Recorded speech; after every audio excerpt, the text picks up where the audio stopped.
Maya had never belonged anywhere, not really. She was 22, born into a conservative Arab family in Brazil, and had spent her life walking a tightrope between two cultures that rarely spoke the same language. Her parents loved her in the way tradition allowed, protective, strict, proud, but never quite listening. They had raised her between walls built from honor and obedience, where the word freedom sounded more like a threat than a right. So when the opportunity came to volunteer as an interpreter at a diplomatic conference in Rome, she didn't just say yes, she ran. Not to escape them, but to find herself. It wasn't rebellion, it was necessity. Standing in the marble-floored lobby of the luxury hotel, clutching her clipboard like a shield, Maya wore a plain black dress, a name badge, and the quiet determination of someone who knew this day meant more than a line on her resume.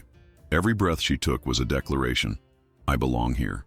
She didn't care about the opulence, the political tension, the whispers in multiple languages swirling around her like perfume. She was there to work, to prove she could. Even if no one expected much from a young woman with soft features and a last name that carried assumptions, she walked through the crowd like a ghost, present, essential, invisible. Then he entered, Zaid al-Mansur, heir to one of the wealthiest dynasties in the Middle East, tall, immaculately dressed, yet carrying himself with the boredom of someone who'd seen too much, too soon. The doors hadn't even fully closed behind him when the energy in the room shifted. He moved like time waited for him. No greetings, no smiles, just a quiet force that parted the room without asking. Maya recognized the type instantly. She'd met enough powerful men to know how little they thought of women in spaces like these, especially young ones, especially ones who didn't flinch. She didn't look up when he walked past. She didn't need to. She already knew his kind. But fate, or whatever cruel sense of humor the universe had, placed her directly at his table, and not just anywhere, right next to him. When he finally noticed her, he said something under his breath in Arabic, just loud enough for her to hear. Let's see if they hired someone who knows more than how to wear makeup. Without missing a beat, Maya lifted her head and met his gaze. Let's see if you know how to behave like a professional, she replied in flawless Arabic. The table went silent. Zaid raised an eyebrow, amused, surprised. He didn't say another word, not for the rest of the meeting. But something in his expression shifted, like a challenge had been issued, and accepted. The meeting ended without further incident, but the tension between them lingered like the scent of expensive cologne, subtle, inescapable. Maya slipped away quickly, not out of fear, but out of the need to breathe. She went straight to the hotel restaurant, found a quiet corner, and ordered a simple salad. Her clipboard sat next to her untouched while she scribbled notes from memory, trying to keep her focus on the job. But her mind drifted. She wasn't sure what unsettled her more, the arrogance in Zaid's first words, or the fact that her heart had beat a little faster when she challenged him. She hated that. She hated the way men like him assumed the world belonged to them, and sometimes she hated how right they were. Minutes passed. Then, out of nowhere, he appeared again. Alone. No entourage. No mask of diplomacy.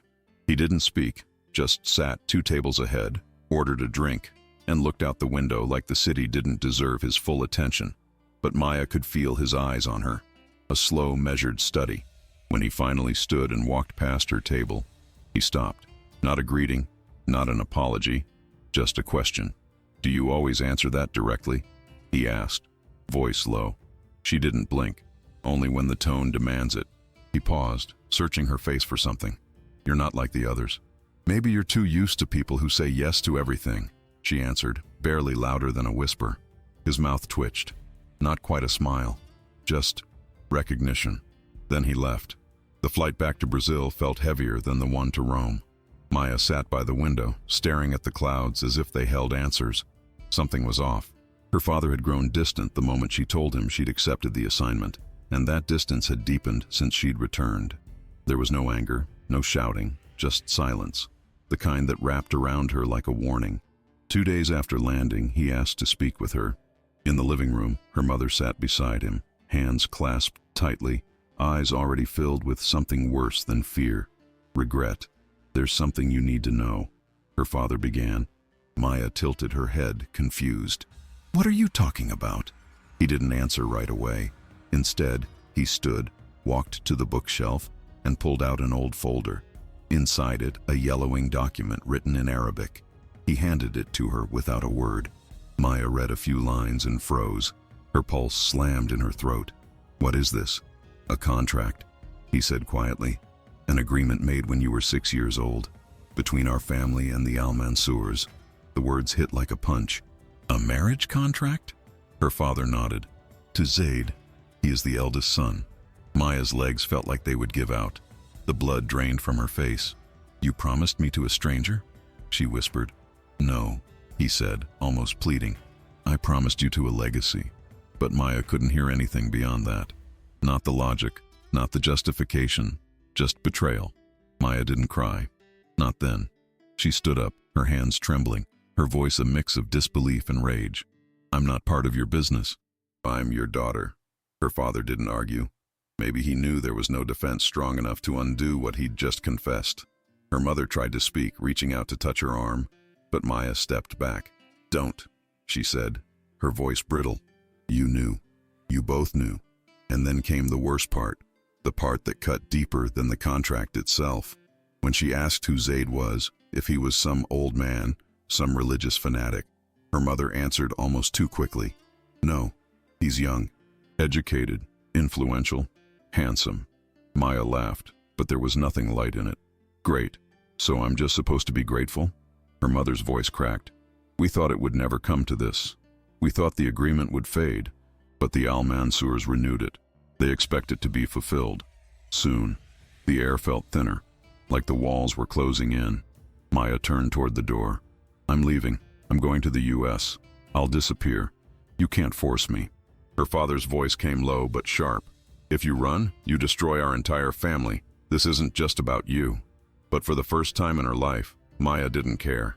She walked out, fists clenched, heart pounding, feeling like her entire existence had just been bartered away. And for what? Tradition? Honor? Business? None of it mattered anymore. Something inside her cracked that night, and the only thing holding her together was her need to escape. On the other side of the world, Zaid al-Mansur wasn't thinking about marriage, not even close. He was in Dubai, lounging in a private rooftop party that reeked of wealth and detachment. Everything about the event screamed curated perfection. Crystal glasses, expensive suits, women in tailored designer dresses, laughing too loudly, smiling too easily. But Zaid wasn't participating. He leaned against the bar, drink untouched, eyes distant. His presence, as always, was enough to command attention, but he gave nothing back. No flirtation, no warmth, only observation. He was a man built for silence, for control, and in moments like this, he felt more like a ghost than a prince. Then his phone vibrated. He glanced at the screen. His father. He answered with visible reluctance. "Now?" he asked flatly. "It can't wait." The voice on the other end was sharp, final. Zaid sighed and stepped away from the noise. Upstairs, alone, he sat on a leather couch facing a glass wall that framed the night skyline.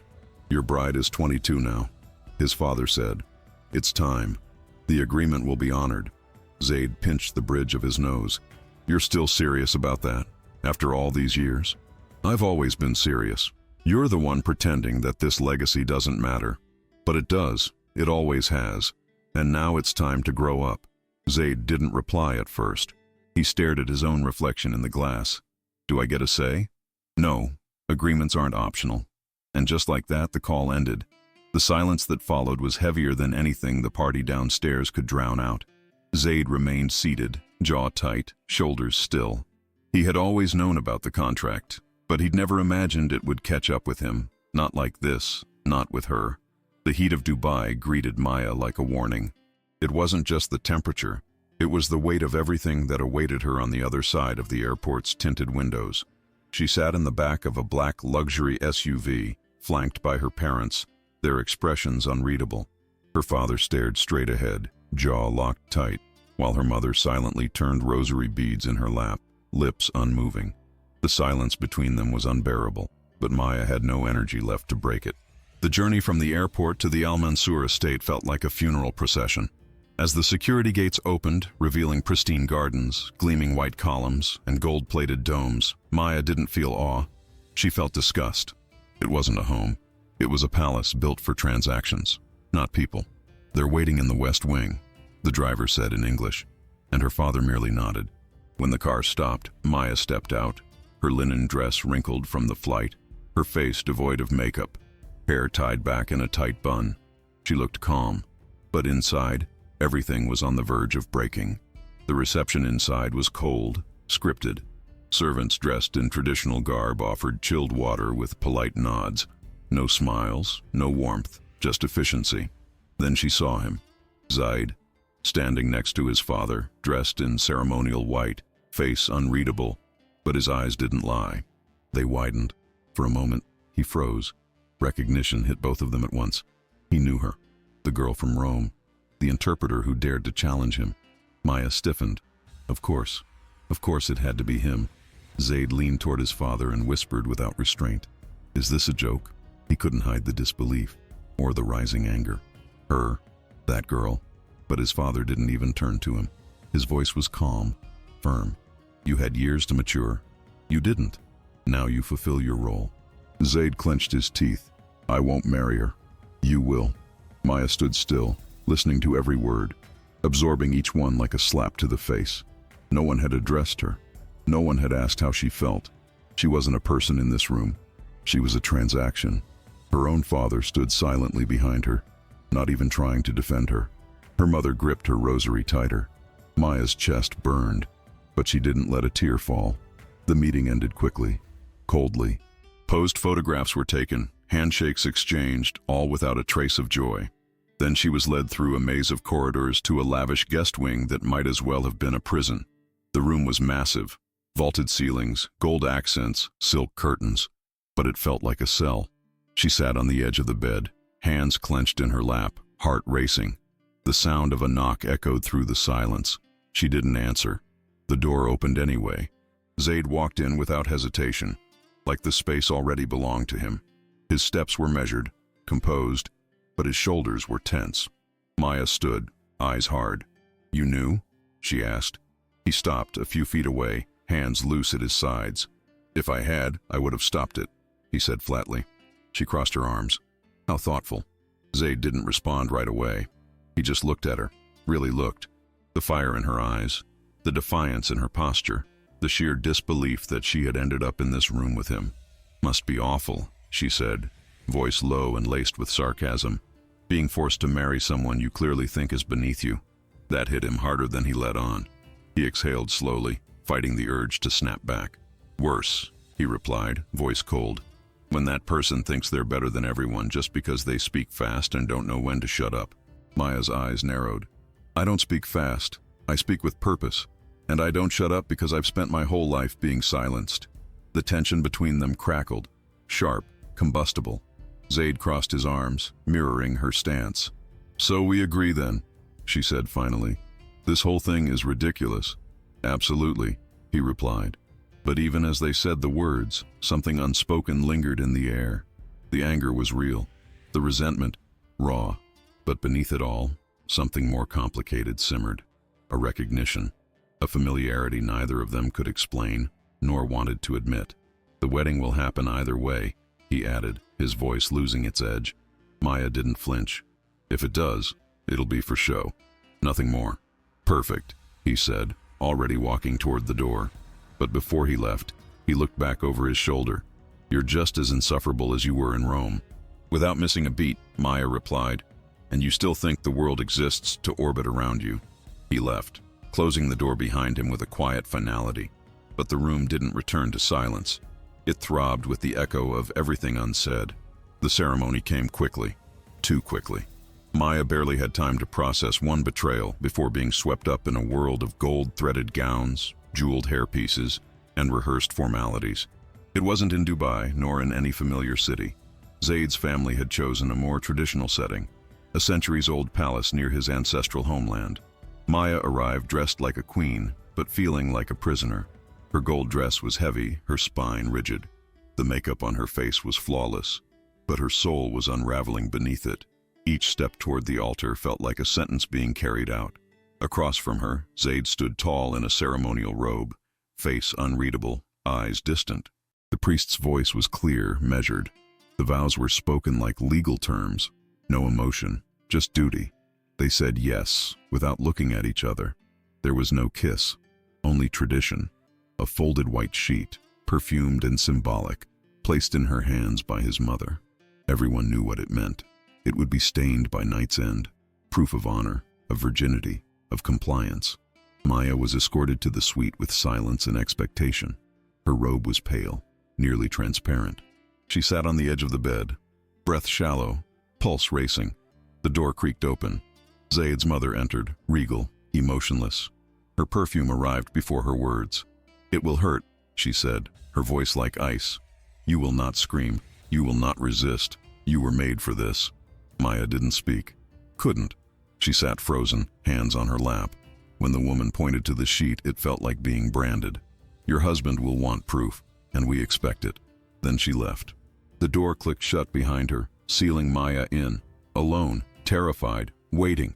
The room felt colder after she left, despite the humming air conditioner and the layers of silk wrapped around Maya's frame. She remained seated, stiff and still, hands clenched in her lap. The white sheet lay folded beside her on the nightstand, a quiet threat wrapped in tradition. Every second dragged like a lifetime. And then, footsteps, heavy, deliberate. Her heart began to race. The doorknob turned. Zaid entered, dressed in white, the same impassive expression on his face. For a moment, he just stood there, assessing the room, assessing her. His eyes landed on the sheet. Maya instinctively pulled her robe tighter. He walked slowly toward the window, away from her. Then, without saying a word, he removed a small ceremonial dagger from the folds of his robe. She gasped. Her muscles tensed, but she didn't move. She watched as he turned the blade, not toward her, but toward himself. Zaid stood silently, then drew a quick, sharp line across his side, just below the ribs. Blood welled up instantly. She stood in shock, hands at her mouth, unable to speak. He pressed the pristine white sheet to the wound until the blood soaked through. Then he folded it neatly and walked toward the door. "If someone has to bleed tonight," he said, voice calm but firm, "it will be me, not you. I won't take what isn't given."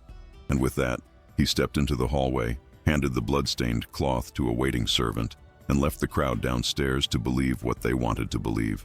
Maya stayed frozen for several minutes, trying to process what had just happened. Zaid's actions didn't make sense. Not according to everything she'd been taught about men like him, about this world. She expected arrogance, cruelty, entitlement, but what he gave her was silence, a choice, and a strange kind of protection. When he returned to the room later, she was still seated on the edge of the bed, eyes red but dry. He didn't say anything, just walked to the couch in the corner, removed his shoes, and lay down, arm over his eyes. No words, no proximity, just distance and breath.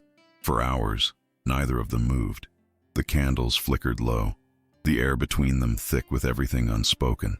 Eventually, Maya lay back on the bed, her eyes trained on the ceiling, her heartbeat finally beginning to slow. She didn't understand him. And worse, she didn't understand herself. Why was her chest tight with something that wasn't fear? Why was her mind replaying the moment he cut himself? For her, again and again. When she finally closed her eyes, it wasn't sleep that came. It was the realization that something had shifted.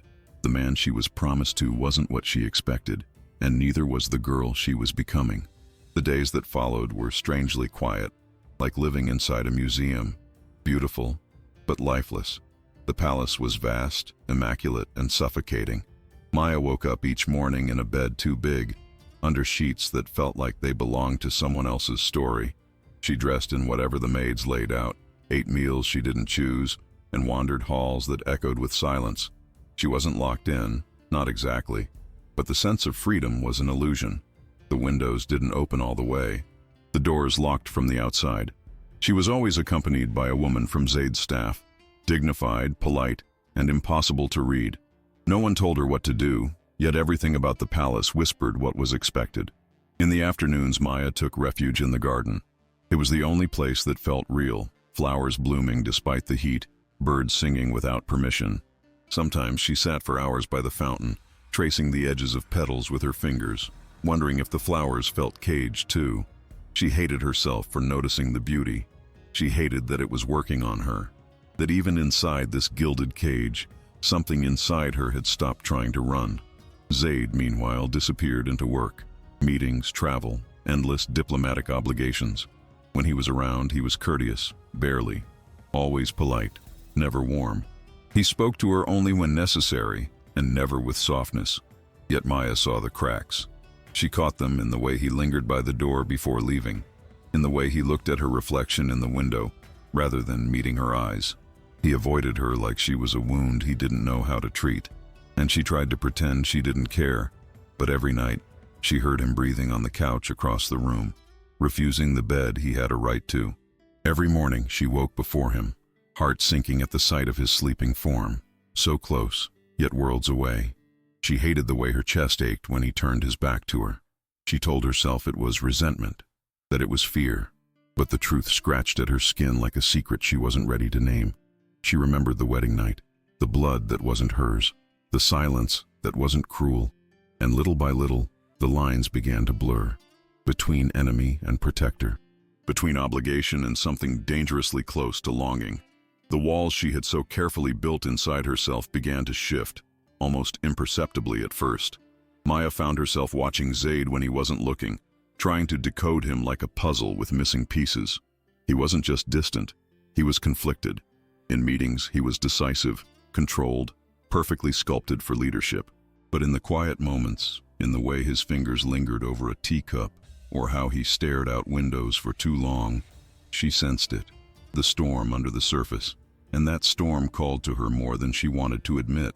She started to write again. Small notes in a leather-bound journal she kept hidden beneath her pillow. They weren't letters, just fragments. Words she couldn't say out loud. Some were angry, others aching. One night she caught herself scribbling his name. Just the name. And when she saw it, her heart sank. She tore the page out and threw it away. But it was too late. She had written it, and writing something gave it power. Zaid noticed her too, not with words, but with absence. He smiled at others, joked with visiting diplomats, but never touched another woman. And Maya noticed that, even if she hated herself for it, hate and want were becoming indistinguishable. And in the silence between them, something grew. Not loud, not obvious, but real. It wasn't love. Not yet. But it was no longer indifference either. It showed up in the way her stomach twisted when she passed him in the corridor, in the way his eyes softened, just slightly, when he saw her in the garden. They still didn't speak much, but silence itself became a language.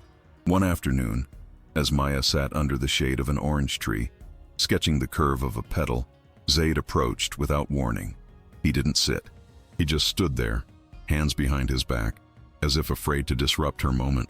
"There's something I want to show you," he said, voice quieter than usual. She looked up, suspicious. "Why?" "Because I think you need to see it." She considered declining, but something in his expression, something human, made her say yes. She changed into something more comfortable, pulled her hair into a braid, and followed him to the car waiting outside the palace gates. The ride was mostly silent.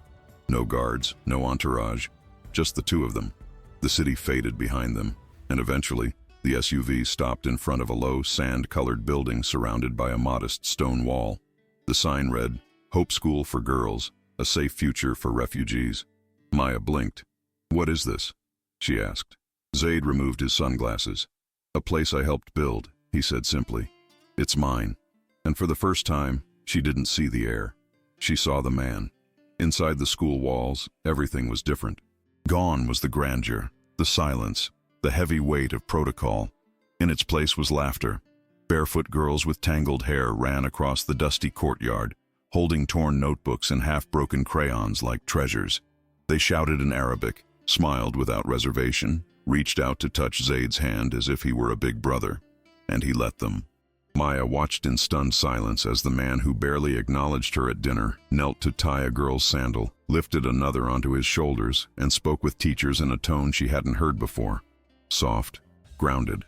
One of the volunteers approached Maya, a gentle-looking woman with weathered hands and kind eyes. "They love him here," she said in English. "He doesn't just fund this place, he shows up, reads stories, fixes things, brings medicine." Maya stood frozen. This version of Zaid shattered everything she thought she knew. The arrogance, the distance, the coldness. It didn't match what she was seeing now.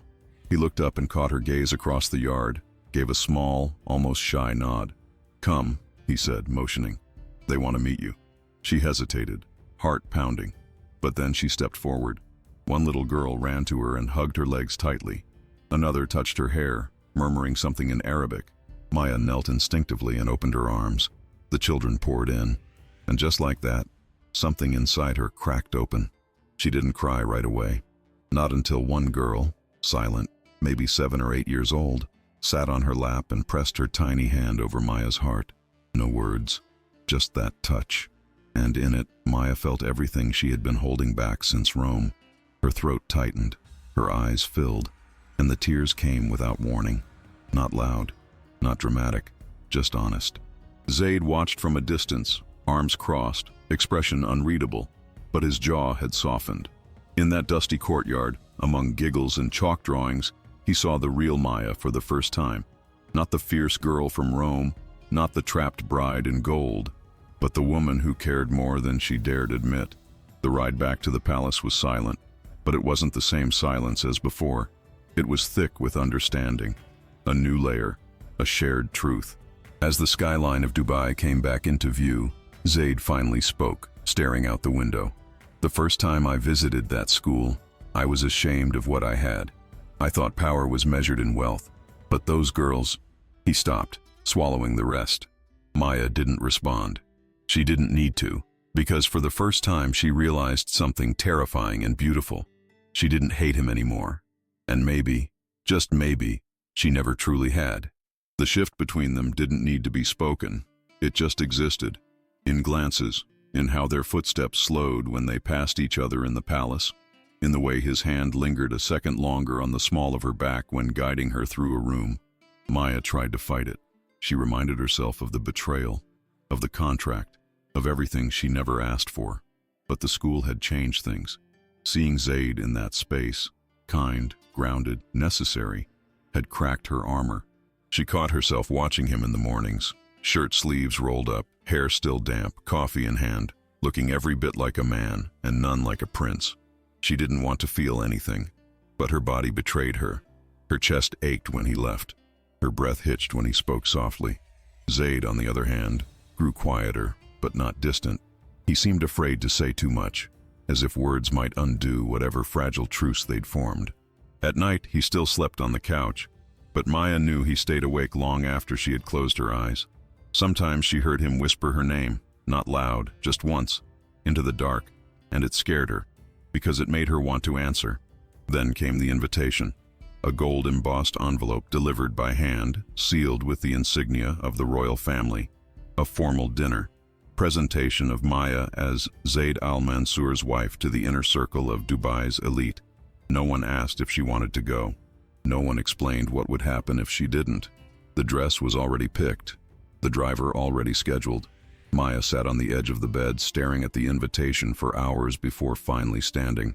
That night, when she emerged dressed in deep sapphire blue, her back bare, her eyes lined in kohl, Zaid was waiting at the base of the staircase. The moment he looked up and saw her, he exhaled as if he'd been holding his breath since Rome.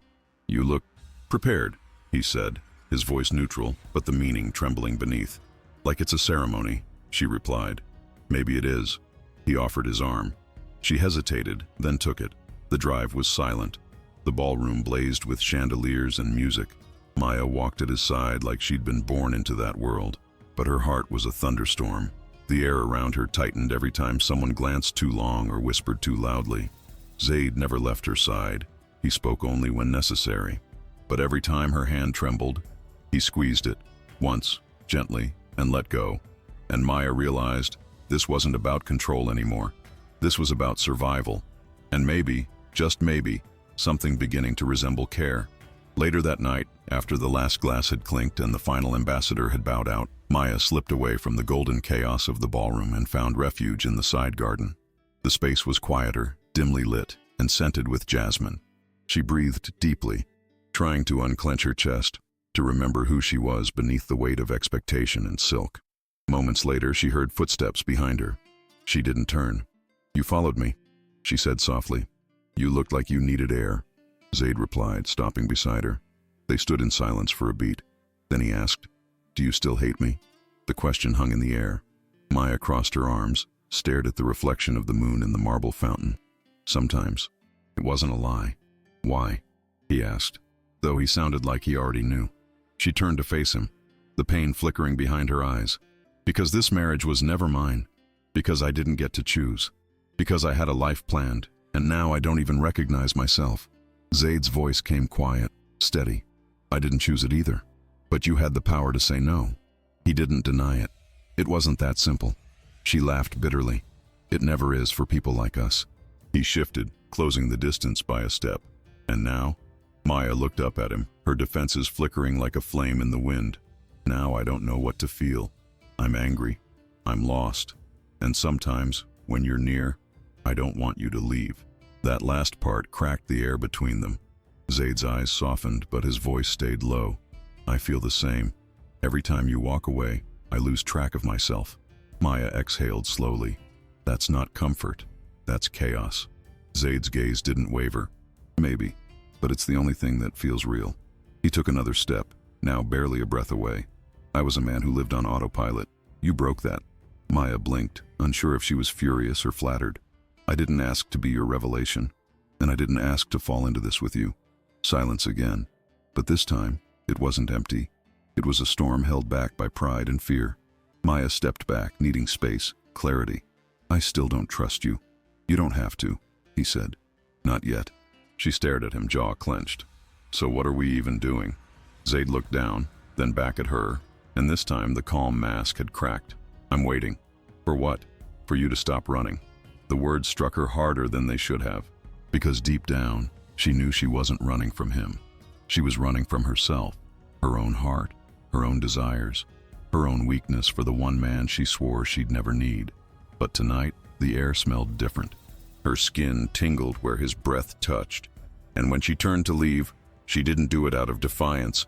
She did it because she knew if she stayed one more second, she wouldn't leave at all. Sleep didn't come that night.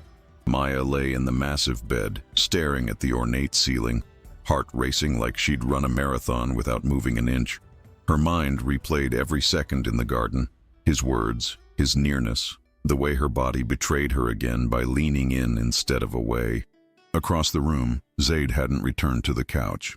She could hear the soft splash of water in the ensuite bathroom, the quiet closing of drawers. He was close, and that alone made it impossible to rest. When the door finally opened and he stepped out, towel slung low around his waist, she sat up, her breath caught involuntarily. He paused. She didn't speak. Neither did he. But something had shifted.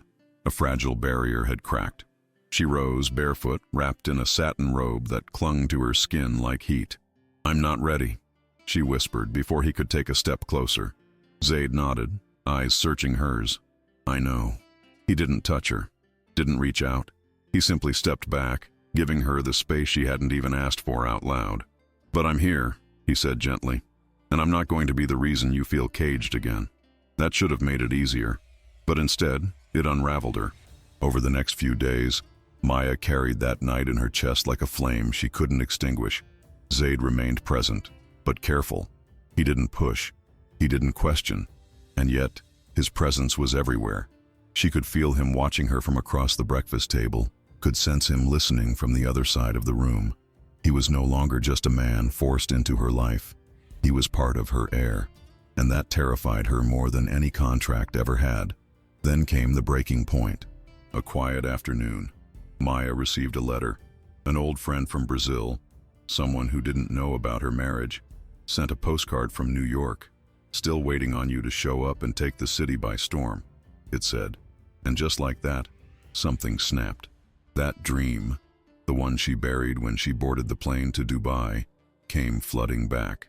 That night, she packed a small bag, passport, a few bills, a ticket. Lila, the youngest of the palace staff and the only one Maya trusted, had arranged everything. It was a plan without a plan. Just escape. As she crept down the back corridor, heart pounding, sandals silent against marble, she reached the edge of the garden when she heard it. "Going somewhere?" The voice was low, calm, but unmistakable. She turned slowly. Zaid stood under the archway, arms crossed, eyes blazing. Not with anger, but with something far more dangerous, understanding. Maya froze. Her pulse thundered in her ears, but she kept her chin high, gripping the strap of her bag like it could shield her from the weight of his gaze. "I just needed air," she said, the lie barely holding together. Zaid didn't move. He didn't yell. He didn't accuse. He just looked at her, really looked. And when he spoke, it was quiet. "With a plane ticket in your bag?" Her shoulders sank, the energy to lie dissolving. "You trapped me here." Her voice cracked. "What did you think would happen?" Zaid took a slow step forward. "You think I haven't felt trapped too? You think I wanted this?" She scoffed, eyes wet now. "You're a man. You always had a choice. And you think I didn't want to walk away?" He said, not raising his voice, but somehow cutting deeper than if he had. "I tried, but I couldn't, because you stayed here." He tapped his chest. "And you haven't left since." Maya looked away, tears spilling over, shame mixing with rage. "I didn't choose to love you, and I didn't ask you to," he whispered. "But it happened anyway." She dropped the bag. The fabric hit the stone floor with a soft thud that felt louder than any scream. "I hate you," she murmured, barely audible. "And I still didn't leave." Zaid closed the distance between them, now just a breath away. "Why?" She shook her head. "Because I don't know who I am without the fight anymore." His hand lifted to her face but didn't touch, just hovered, trembling. "You're not a prisoner. Not anymore." She looked up, broken and whole at once. "Then why do I still feel like I'm running?" "Because you are," he said. "From me. From this. From the part of you that feels too much." She didn't answer. Couldn't. Her chest heaved. Her skin tingled. Zaid leaned closer. "I'm not going to beg you to stay," he said, voice barely above a breath. "But I won't let you pretend this means nothing. Not after what we've both become because of it." Then he stepped back, picked up the bag, and placed it in her hands. "Go if you need to. But don't lie to yourself about what you're running from." Maya stared at him, the weight of everything they'd never said pressing down on her. And for the first time in her life, the fear of staying was smaller than the fear of losing what was finally real. The rain came suddenly, a quiet drizzle at first, then heavier, soaking into the garden tiles and washing the dust from the marble, like the universe had been holding its breath. Maya didn't move. She stood there, her hands clenching the handle of the bag, shoulders heaving, heart splintering in her chest. Zaid didn't reach for her. He just watched, silently, letting her feel everything. "This isn't love," she said, but the words lacked conviction. "You were forced into my life." He took a step forward, slow, steady, like approaching a wounded animal. "Maybe, but no one forced what happened after." She blinked through the rain, her breath catching. "You think this is some fairy tale now?" "No," he said gently. "I think it's something neither of us wanted, but both of us found." The rain soaked through her robe, chilled her skin, but the heat between them built like fire under the surface. "I tried to forget you," she whispered, her voice shaking. "Tried to hate you? So did I," he murmured. "Didn't work." Then he reached up, fingertips brushing her jaw, not demanding, just offering. "You want to run?" he asked. "Run. But if you stay." He didn't finish. Didn't have to, because she already knew. The first kiss wasn't gentle. It wasn't slow. It was desperate and raw and full of all the nights they hadn't touched, hadn't spoken, hadn't dared admit the truth. His mouth found hers with the urgency of a man who'd been starving, and she matched him with equal hunger. Her hands gripped his shirt, pulling him closer, as if space itself had become unbearable. The bag fell again, forgotten in the rain. Zaid pressed her back against the stone archway, the downpour streaming over them, soaking through fabric, hair, everything. But neither of them noticed. His hand slid to her waist, hers tangled in his hair. "You hate me?" he asked between kisses. "So much," she gasped. "Then why does your body keep asking for more?" She didn't answer, only pulled him closer. Her lips were shaking, but not from the cold. When they finally broke apart, both breathless, she looked up at him, eyes shining. "I can't keep pretending this means nothing." "Then stop," he said. "Stop pretending." She closed her eyes for a second, let the rain hit her face, and nodded. Not because it was easy, but because it was the first honest thing she'd done since she arrived. That night, she didn't sleep in her bed, and he didn't return to the couch. They lay together, fully clothed, soaked, hearts still racing, listening to the storm outside. And for once, neither of them tried to run. In the days that followed, something unspoken settled between them. Not peace, not yet, but a mutual surrender. They still didn't speak of love. That word was too heavy, too fragile, and neither of them knew how to carry it properly. But they moved differently now. Zaid lingered in rooms he used to leave. Maya stopped flinching at the sound of his footsteps. There were small moments, a brush of fingers when passing each other, a shared smile over breakfast, an unguarded glance that lasted a second too long. The palace still watched them like a hawk, but they no longer played roles for an audience. At night they shared the same bed, not in passion, not yet, but in presence. Zaid never touched her without permission. He slept turned away from her, giving her space, but never too far. And Maya, though still wary, found herself reaching out in the dark, just to feel the warmth of him there. Every day the anger faded a little more. Every night the fear softened. She was no longer waiting for a trap. She was waiting for truth. But with truth came risk. And Maya knew too well that one wrong move could destroy the delicate bridge they had begun to build. So she stayed quiet, observant. Until one morning, when Zaid left early for a business trip, Maya found herself sitting at his side of the bed, staring at the indentation his body had left. She reached out and traced it with her fingers, then caught herself and pulled away as if burned. What was happening to her? What had he done to her? That night, she didn't sleep. She paced the room, restless, heart heavy with everything unsaid. And when she finally dozed off just before dawn, she dreamed not of her past, but of Zaid, smiling, laughing, holding her hand on a crowded street in a city where no one knew them. When she awoke, her chest ached with longing. It wasn't just lust. It wasn't just proximity. Something deeper had taken root, something dangerous. And when Zaid returned later that afternoon, she met him at the door. She didn't kiss him, didn't speak. She just stood there looking at him like she was trying to decide if she would fall or run again. He saw it in her eyes, and for the first time he didn't try to read her. He just opened his arms, and she stepped into them without a word. That night no words were exchanged between them, but the silence wasn't empty. It was full. Maya lay beside him, her head resting lightly on his chest, listening to the steady beat of his heart. It calmed her more than she expected. Zaid didn't move, didn't speak. His arms circled her shoulders loosely, not possessive, not heavy, just there. And for hours they existed like that. Not quite lovers, not quite strangers. Somewhere in the middle of midnight and dawn, Maya whispered, "What happens if I change my mind?" Zaid's voice came low, unhurried. "Then I'll let you go." "Even if it kills you?" she asked, not knowing why the question mattered. He exhaled through his nose.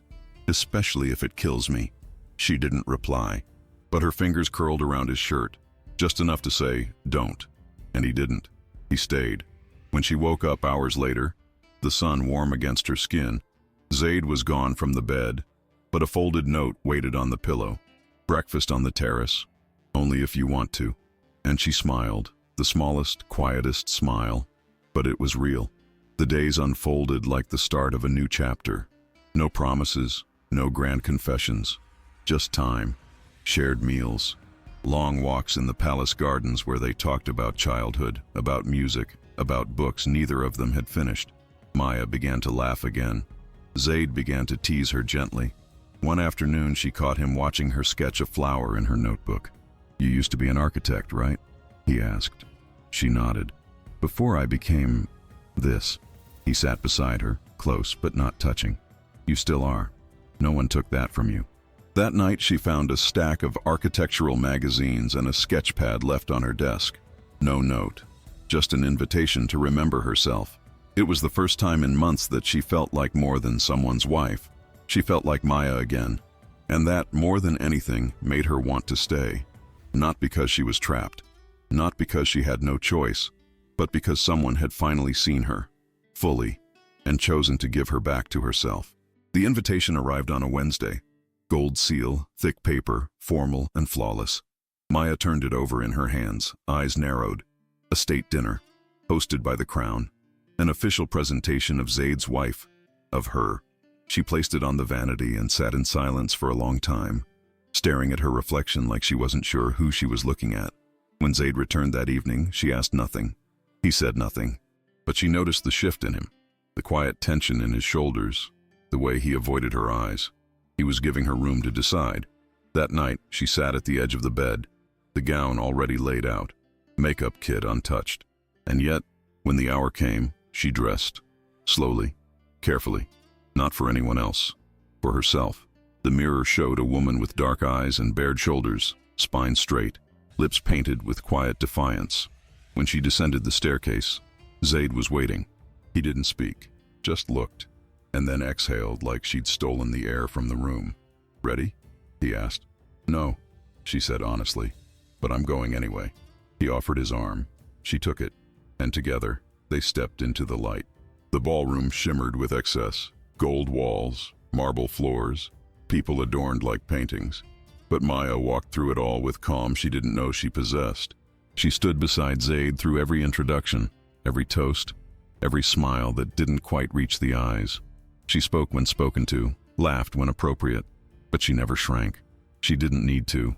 She belonged, not because of a contract or a name, but because she chose to be there.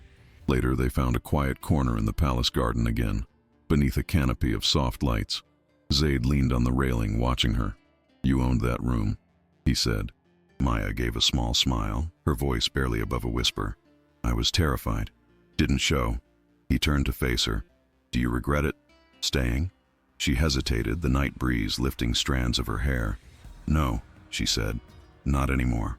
Zaid stepped closer. "Why?" She looked at him, heart exposed, voice steady. "Because you didn't just give me freedom. You waited for me to take it. And when I finally did, you were still here."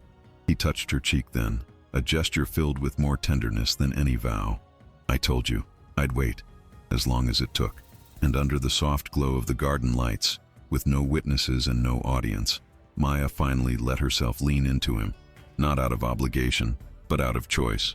The next morning, Maya woke before the sun. The sheets were warm, the room quiet, but her heart was louder than ever. She sat up slowly, glancing at Zaid still asleep beside her.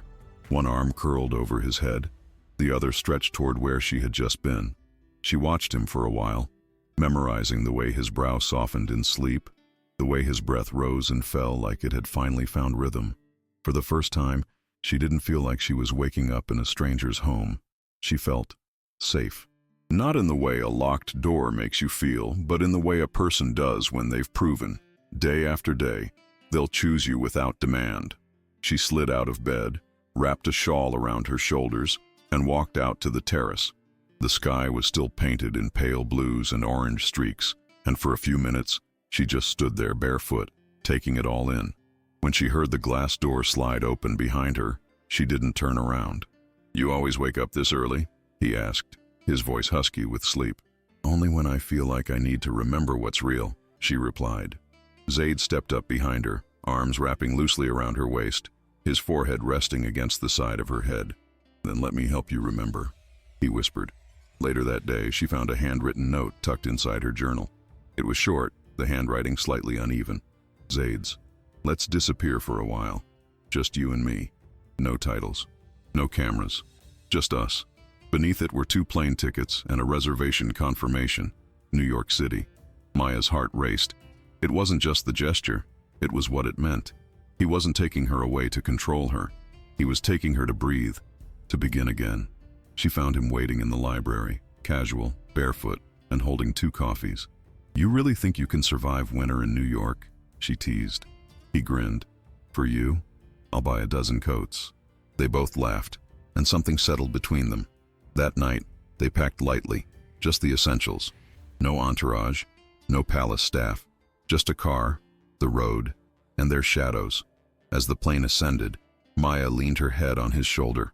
"We're really doing this?" she asked. Zaid kissed the top of her head. "We're choosing this." And for the first time in her life, Maya wasn't running away. She was running toward something, toward someone, toward herself. New York welcomed them with gray skies and the soft hum of a city that never paused for anyone. And that was exactly what they needed. In the chaos of strangers, they found privacy. In the anonymity of the crowds, they found themselves. No guards, no staff. Just 2 people walking side by side, fingers intertwined. stealing kisses on quiet corners and laughing over burnt coffee in cramped cafes. Maya wore wool coats and knit scarves, cheeks pink from the cold, eyes wide with wonder. Zaid traded his crisp suits for jeans and sneakers, constantly marveling at how normal it felt to wait in line or hail a cab. They strolled through Central Park like it was theirs alone, talked for hours in bookstores, and danced once, spontaneously, on a rooftop, music coming from a party 2 buildings away. It wasn't perfection, but it was theirs, and with every hour that passed, the pain of how they started mattered less. What mattered was that they were here, together, by choice. One afternoon, as they sat wrapped in a blanket overlooking the Hudson, Maya turned to him, her voice barely above the wind. "What happens when we go back?" Zaid didn't answer right away. He kissed her knuckles and said, "Whatever you're ready for." They returned to Dubai not as husband and wife by obligation, but as partners. Maya chose to move into a smaller house outside the palace grounds. It was quiet, unguarded, and full of sunlight. Zaid came by often, but never without asking. They rebuilt slowly, honestly. He took her hand at public events, but only when she reached for his first. And when the time came to speak to his father, Zaid did it not with rebellion, but with resolve.